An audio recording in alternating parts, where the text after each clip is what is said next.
अगर बेटी हुई तो उसका नाम जन्नत रखना।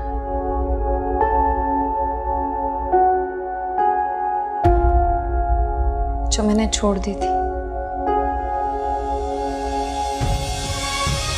मरीम, इंसान को ना अपनी जिंदगी में हमेशा आगे की तरफ देखना चाहिए, इसलिए फॉरगेट द पास्ट, आगे की तरफ देखो। तुमने मेरी बात का जवाब नहीं दिया। किस बात का? यही कि तुम मेरी बेटी का नाम जन्नत रखना। मेरी नहीं, हमारी बेटी, और उसका नाम जन्नत तुम खुद रखना। काश मैं उसे अपने पास रख पाती। तुम ऐसा क्यों सोचती हो मरियम?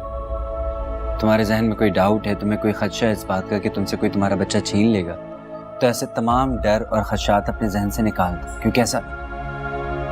सबा,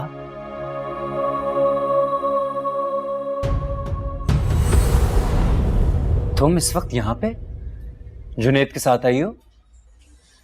मैं उस घर को और जुनैद को हमेशा के लिए छोड़कर आ गई हूँ।